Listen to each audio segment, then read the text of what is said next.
Hey, howdy y'all. It's Angie at Whiskey Woman Whisk. I am so excited to be back on here. Just a little bit getting started. If you've been on my channel before, you know we've been moving and we are officially in Texas. Yay. We both retired, sold my salon. My husband retired from the fire department, and it's always been our plan to leave Georgia and come back to Texas. So here we are. We have our new homestead. It's almost 6 acres. And then we've got another 10, 11 that we're looking at doing a lease purchase on. So we're really excited about big plans out here.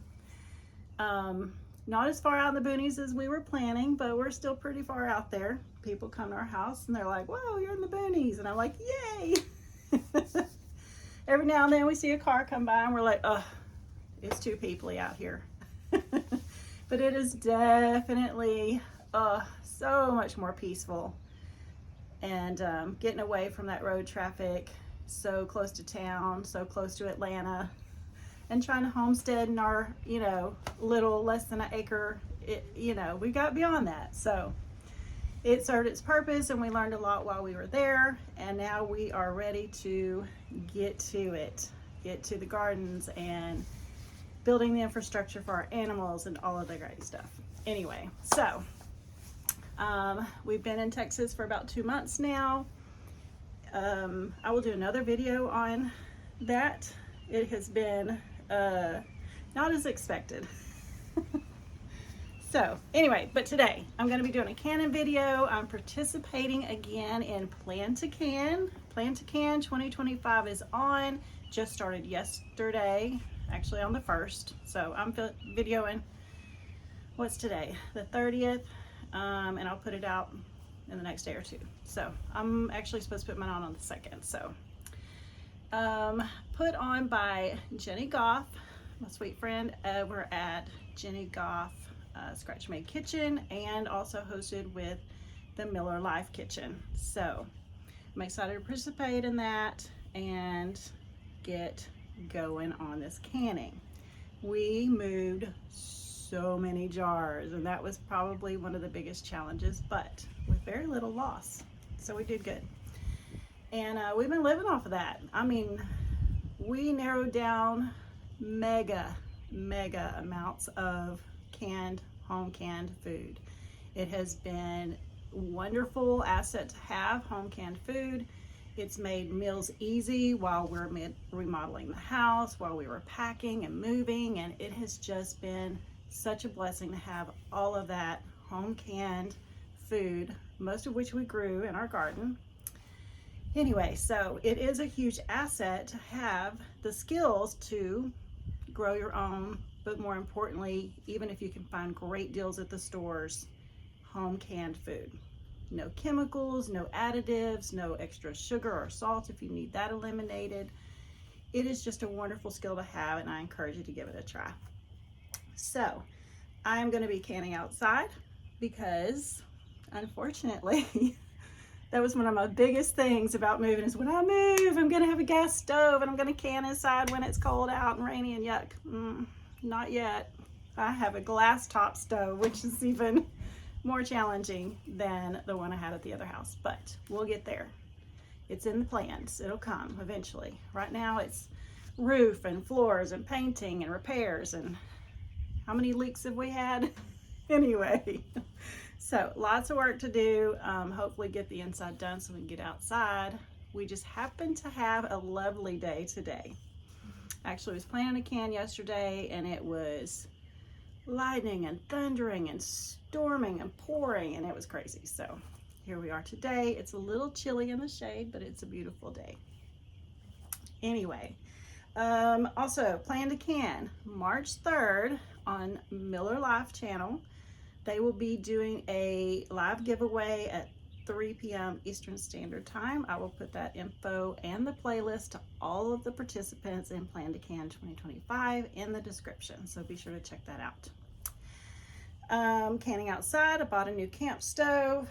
I've got, let me show you my camp stove and canner set up. Got my canner, my water in my canner. I'm going to be pressure canning today on a camp stove. which works great for me. So you just have to be really careful about how high your flame is and the BTUs coming in. So just really, if you're gonna do that, make sure you kind of trial it and be careful so you don't mess up your canner, because it can only take so much heat. Unless you got one of those really heavy duty All-Americans, which I don't have right now, but. Okay, so we're gonna go in the kitchen, and what I'm gonna can for y'all today is beef tips. Why? It is one of our favorite proteins to have ready on the shelf. We do beef tips and rice. You can treat it kind of like roast and make a gravy. It's phenomenal. You can add in whatever seasonings you like, or don't add any at all. You can raw pack it. You can roast it and cook it first and get a little bit of caramelization on the outside and then pack it in your jars hot. Either way works. So the first thing I had to do is double check my elevation. So wherever you are, if I say my elevation, or I'm canning at 11 pounds of pressure, which is what I need, then you can't go by that. You need to check your elevation. So make sure you check your elevation and then follow the USDA guidelines for your elevation. It is meat, therefore, according to the USDA, it is 90 minutes for quarts, 75 minutes for pints, and easy peasy. A lot of people are scared of canning proteins. It is so easy, and it is my favorite thing for quick, easy, convenience meals.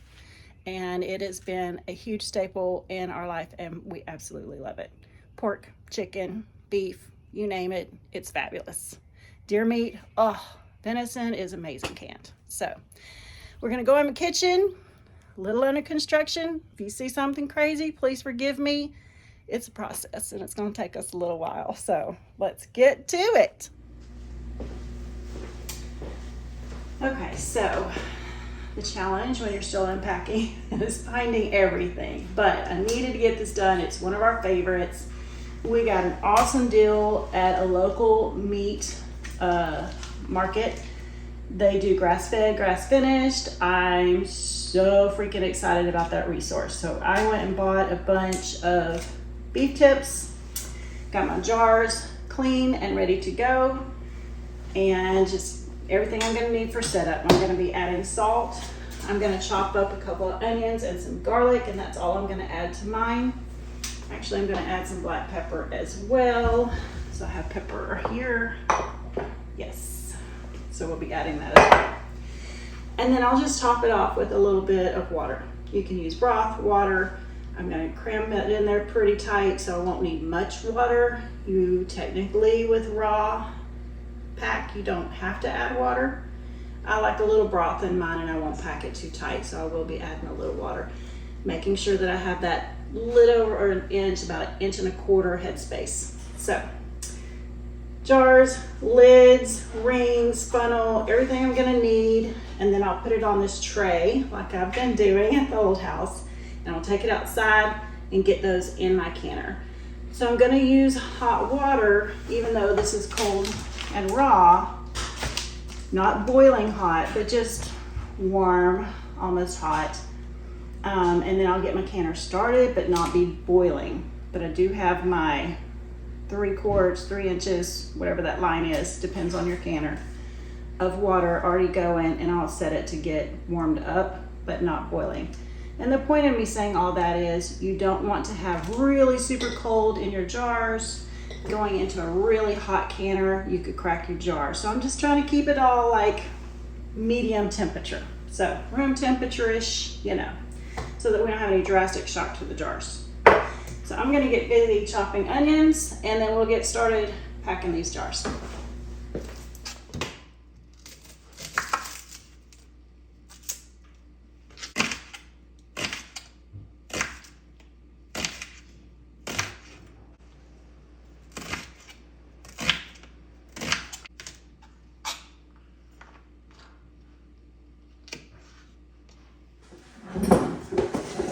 Go ahead and add my salt in, about 1 teaspoon to each jar.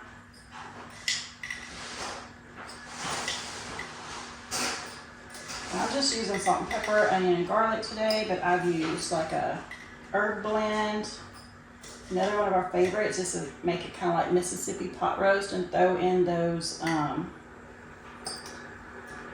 banana peppers. Pepperoncinis, yes, those are also really yummy.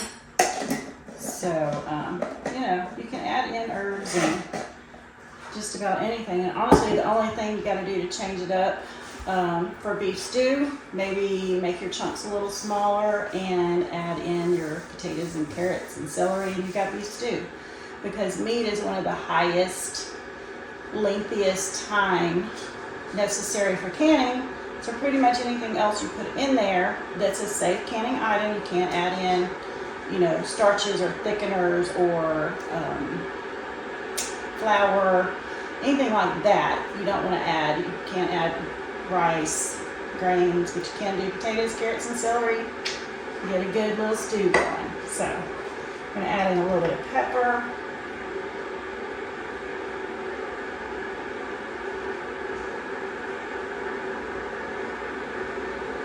And that's one of our favorites as well. Now, most meat you can chunk up and can raw, but if you're doing ground, you would have to brown that first. Sometimes I'll go ahead and brown this up, or you can just put it on a cookie sheet in the oven and do that too, but we're just gonna get it done today and do the raw pack method. So we've got our salt done. Gonna pop in some garlic in each jar.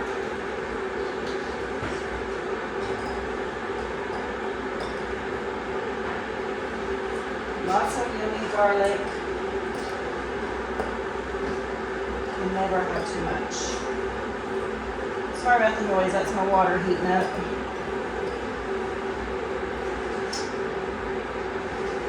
Garlic. Alright, let's turn some onions in each jar.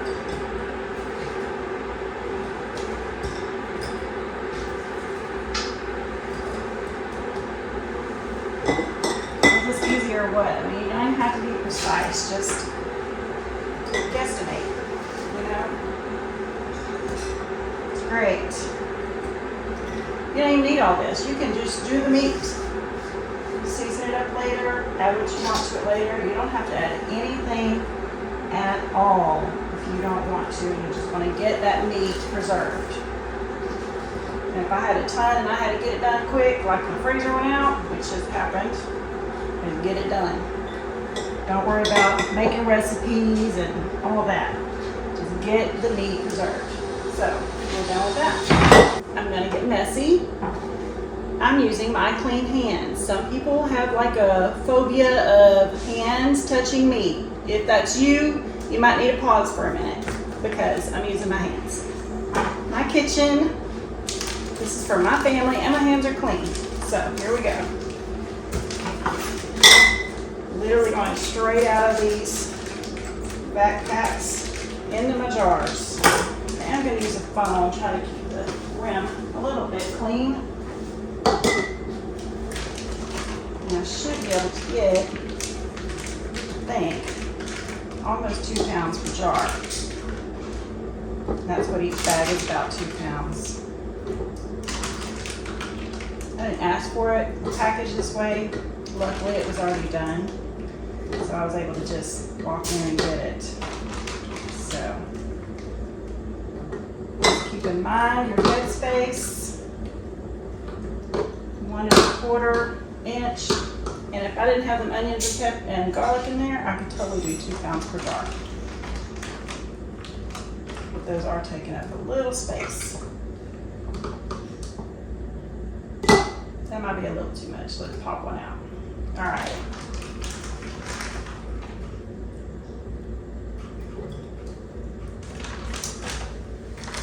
This is the messy part. A little bit. We're going to survive it and wash our hands and it'll all be over.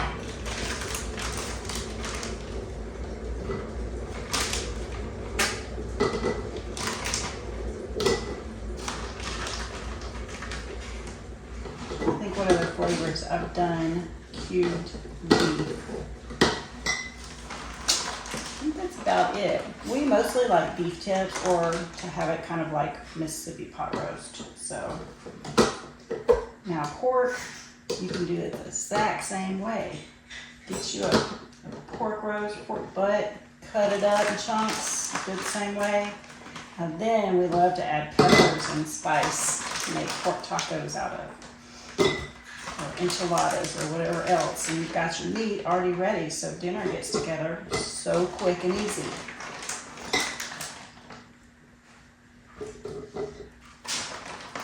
So I'm gonna finish filling these and clean up a bit. And then we gotta clean our rims, which is gonna require me, I didn't pull out. You don't have to have vinegar, but I do like to use vinegar, especially with anything meat or greasy or sticky. But you can just use hot water and a wash rag to paper towel to clean it off. But I'll have to go find my vinegar. Story of my life these days. Which box is it in? Is it unpacked? Where is it at? Is it in the garage? The spare room? The closet? My parents' house? Everything's everywhere. But we're here. We're gonna get it done. Dream not fulfilled, but getting there. I just can't wait for warm weather and getting outside and working in the garden. I cannot wait. Y'all know I didn't have a garden this past year because we put the house on the market and we didn't know how long it was going to take.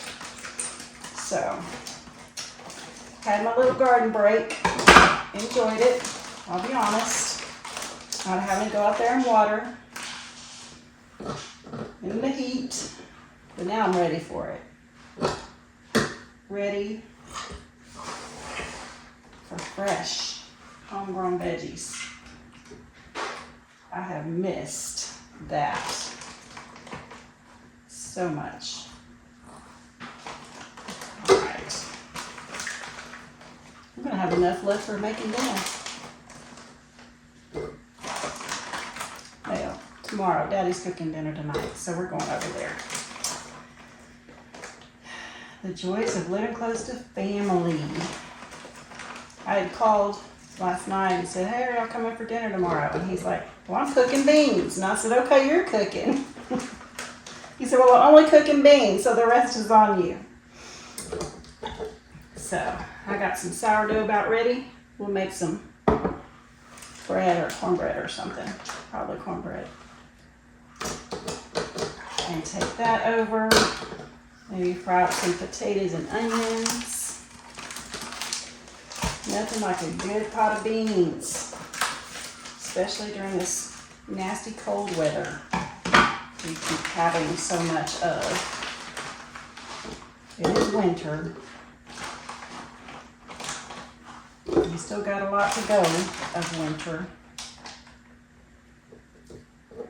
What's funny to me is, here we are in northeast Texas, and that storm came through, but my sister in South Texas got snow. My nieces and nephew in South Texas got snow. My daughter in Florida, now she's near Orlando, she didn't really get snow, but they did in like Pensacola. All my friends back home in Georgia, snow, lots of it.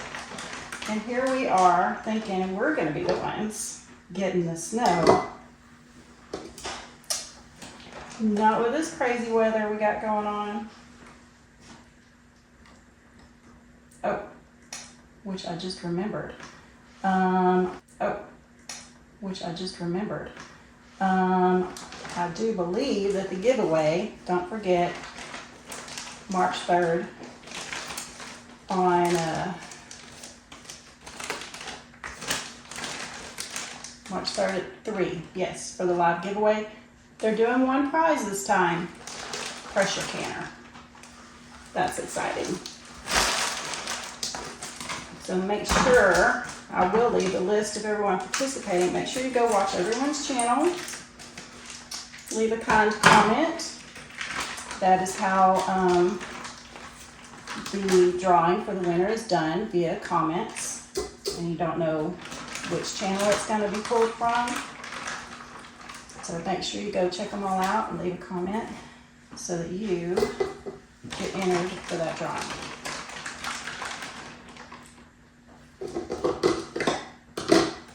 This meat is cold. A little frosty on a few pieces still. Afraid of my hands.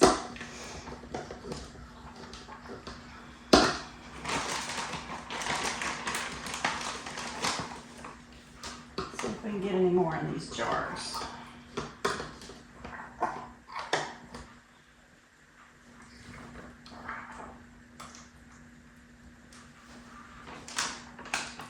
Maybe a piece or two here and there. We're pushing it.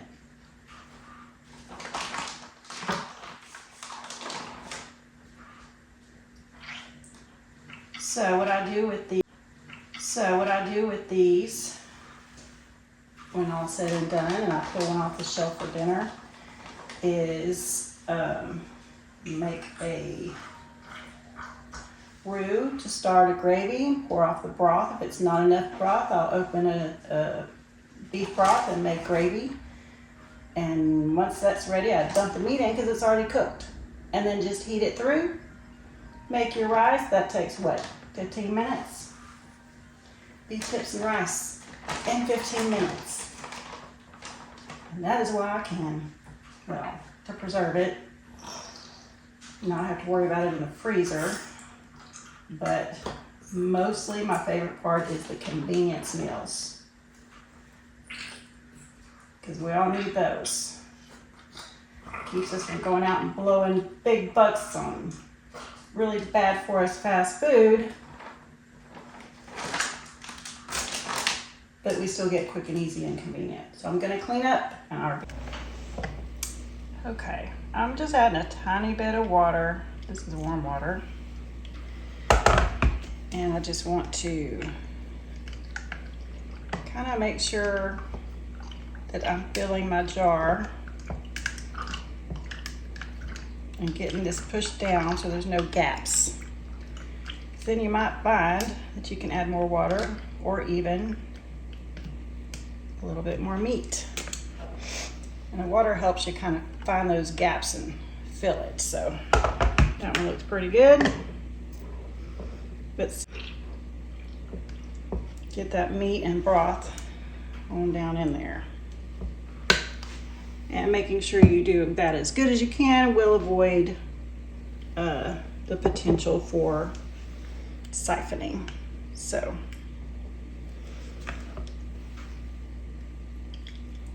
here we go.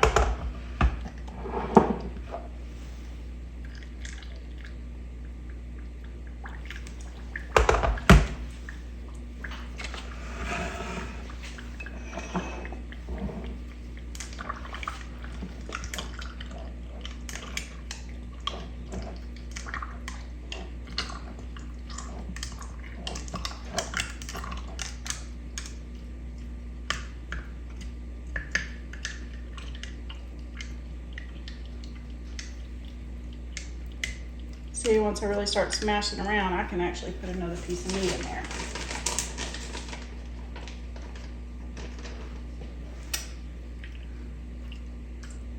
There we go.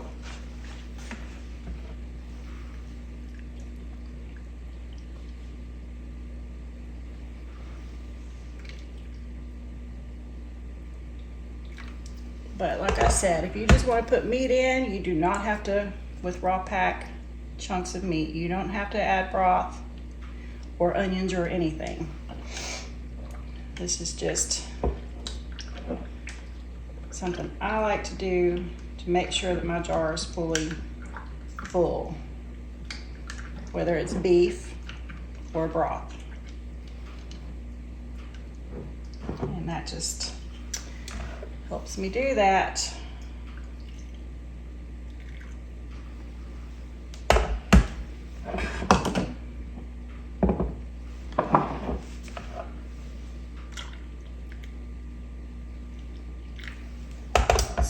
talk about how I use this. I mean, I've already told you beef tips and rice, and how to do that. I also will use it just like roast. If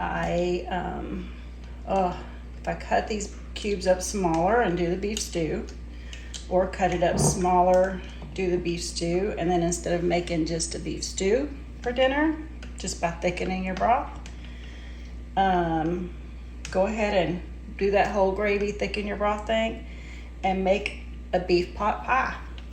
So good, y'all. And so quick and easy. Whereas if you had to first cook all that meat and tender it, get it tender, it's gonna take you all day. But like this, canned, I can just get in here, get my pie crust, thicken up my broth, get that pie in the oven. I've also done beef stroganoff with it. That's delicious with some egg noodles. What else have we done? Pot pie, beef stew, beef stroganoff. Almost any kind of soup that you would add cubed meat to. So, just over mashed potatoes. Oh, I know the other one we've done. And I learned this from Farmhouse on Boom. She uses her sourdough discard. And there's different variations on it. Sometimes just straight up discard, or you can add eggs and a little more flour and baking powder. Just depends on what you want to make a skillet. So be sure and check her out. She's got lots of great recipes, but I do different variations. I even do cornbread versions to do a skillet, and it's just whatever. I mean, usually I use leftovers, but sometimes we want that and don't have leftovers, and I'll open jars. Whatever meat and veggies you want in a gravy, top it with that sourdough, what would you call that? Breading type thing you put on top and bake it. It is so good. I'll try to link. Yes, I'll find it. I've done it so many times I don't even look anymore and just do lots of variations, but I'll find her recipe on that, and I'll post that in the description for y'all as well, in case y'all want to do that, because it's a very yummy recipe. And it's just so versatile, and you just use up whatever you have. So that's kind of a nice one to have on hand, especially for using up leftovers and sourdough. But if you're not into sourdough, you can still make it without the sourdough, because it's easy peasy. All right, let me get rid of this.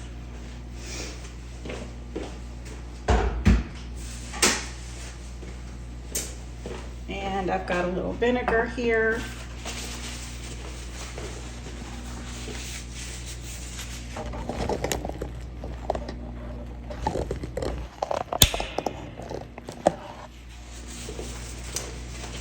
Now I did go out there and lit my burner so that I could start heating up my canner. I just want it to get warm because, like I said, these are not hot. We want these jars to last for generations, and they will if you take good care of them. Heck, most of my jars are old and used jars. All right, clean rims, very, very important. Make sure there's no salt or grease, anything like that, so that we can get a good seal.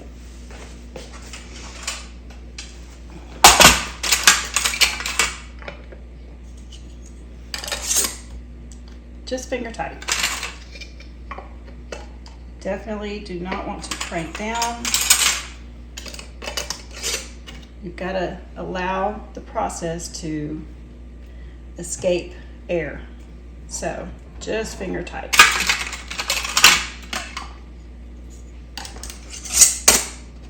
Now you'll see some canners will put their lids in boiling water and lift it out. You can do that. It's no longer necessary. If I'm canning for a very short time, 10 minutes, I usually go ahead and at least warm them up just to give that sealant on there the ability to warm up and soften up a little.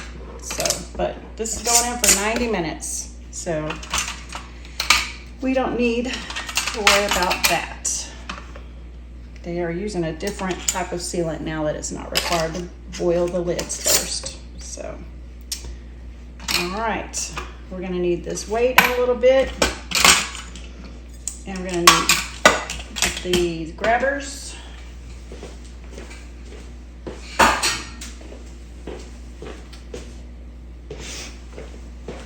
And this is how I take everything outside. Use my tray here. I'm gonna carry these out to the canner.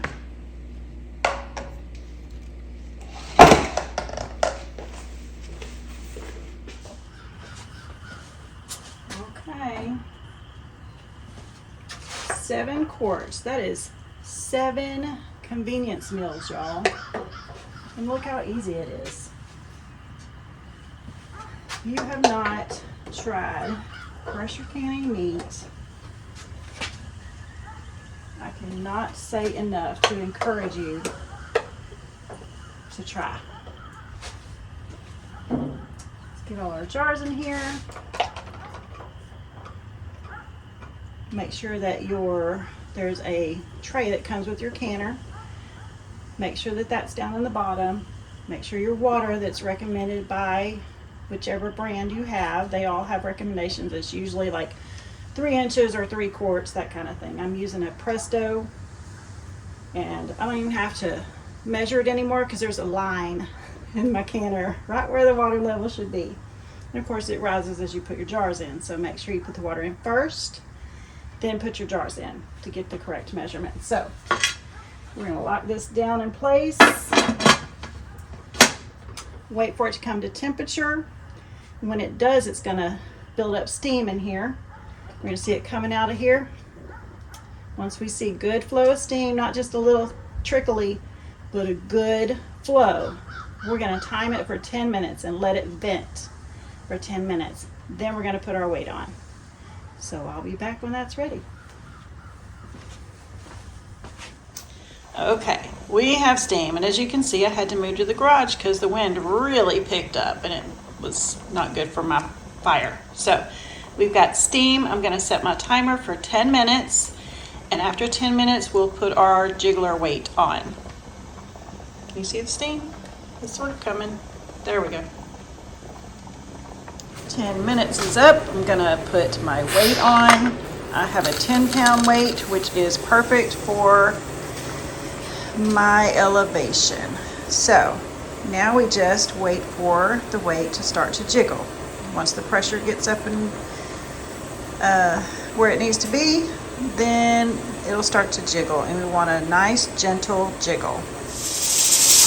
Okay, so we have the jiggler going at a gentle rock. You don't want it to be going crazy like it's about to pop off of there. Just a good gentle rock. And then you set your timer. We're doing quarts and it's meat, so that's 90 minutes. So we'll let this go for 90 minutes, and then we will be moving on to the next cool down process. Okay, y'all, our 90 minutes is up. We are going to turn off our burners. You do not want to mess with the jiggler, and you don't want to mess with that. You want to just let it naturally cool down all the way, And when it does, this will drop. It'll drop back down. Then it's no longer under pressure. Then you can take this jiggler off. Then you can open your canner. It helps if you open the canner, just crack it open and tilt it just slightly, very carefully. There's a lot of steam in there, but it really does help if you do that, and then wait another 5 or 10 minutes before removing your jars. So we're gonna just let that cool down. Okay, I've got my canner all cleaned up. I had a little bit of siphoning. Here's our end result here. And you can see I had a little bit of loss on the liquid. So not an issue as long as I still have sealed jars. Now if you don't see any liquid in there, especially above halfway, then there's a slight concern. But you know, we got a good amount of broth out of the meat and that little bit of water I added, so we're still fine. It's just not ideal, but it does not hurt the preservation of the product. So, I know I say so a lot, sorry. I let these sit overnight.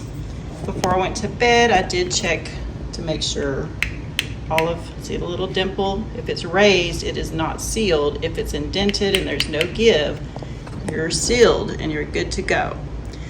So at this point, especially because I had siphoning, there's a little liquid loss that comes out. It gets the jars kind of greasy, dirty.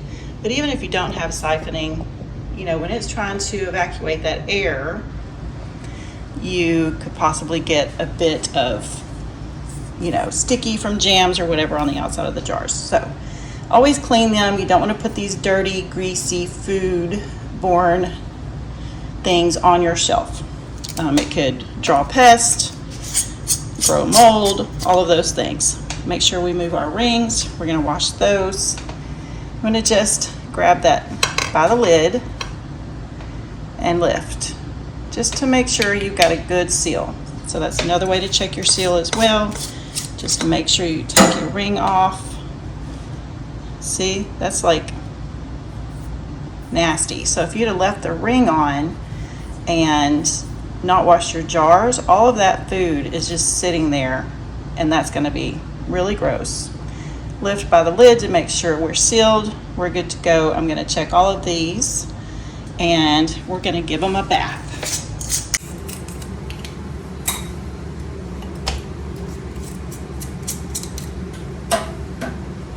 So if you find that you have a jar that's not sealed, that's why I check it before I go to bed, because I don't want it to go too long. If it's been 12 hours, you can check them. You don't want to check them immediately. You don't want to touch them, because you could cause a faulty seal by touching them. So after about 12 hours, just give them a check. And if there's one that's not sealed, like the little thing pops up, go ahead and just put that in the fridge and use that soon. If you don't feel like you can use it soon, put it in a freezer container, pop it in the freezer and use it when you want to. But we are good on all these seals, so we're going to give them a bath, label them, put them away. So I put on my lids in some hot soapy water. We're going to give these jars a bath.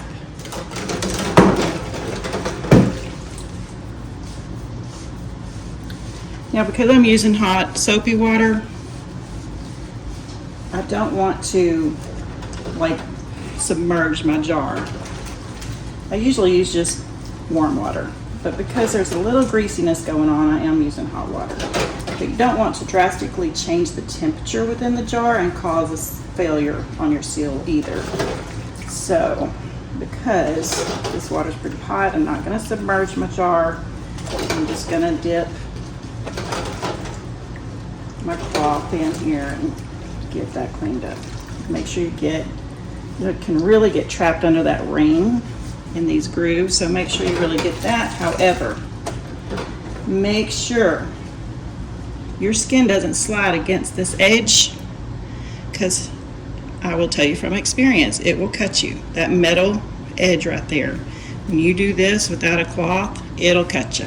So, just a little help there to prevent small injuries. So I'm going to get all these jars cleaned up, let them dry, label them, and we will be done. And have 7 lovely, delicious meals ready to go with a quickness on those days that we just didn't get to it or plan.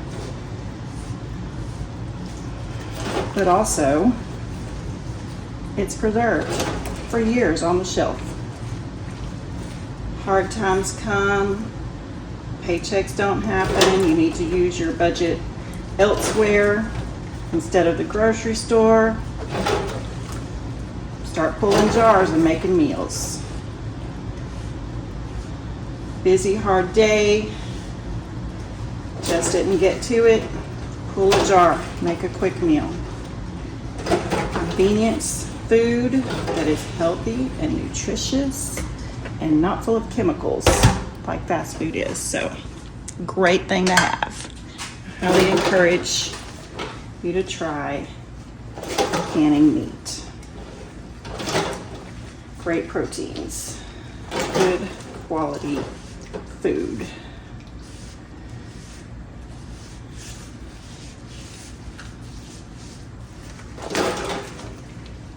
So I'm going to give these a rinse. Sit them beside to dry for a few minutes. Put the date on the top with the permanent marker, or you can put a label if you prefer. And put them on the shelf.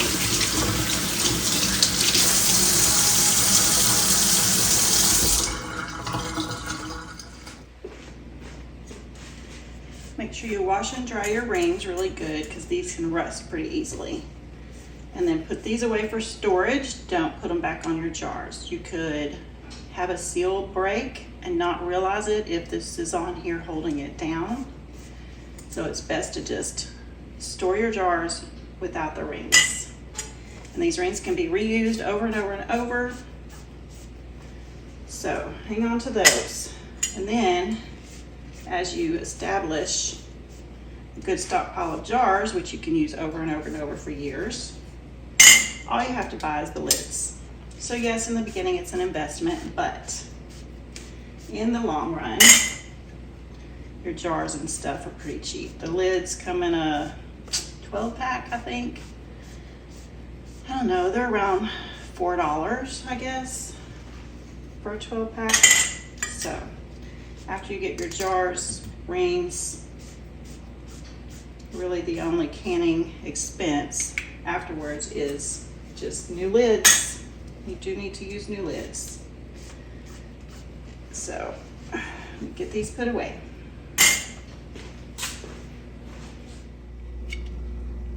Okay, so make sure you let your husbands do the most difficult part by labeling your jars.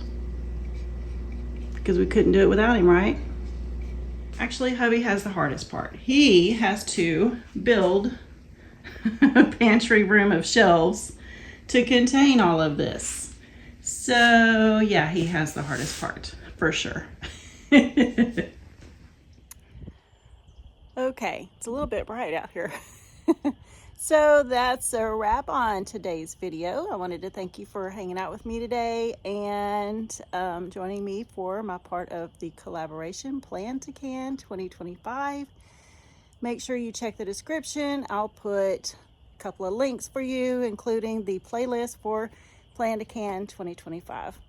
Thanks so much to Jenny Goff and Miller's Kitchen for inviting me to join. I appreciate it.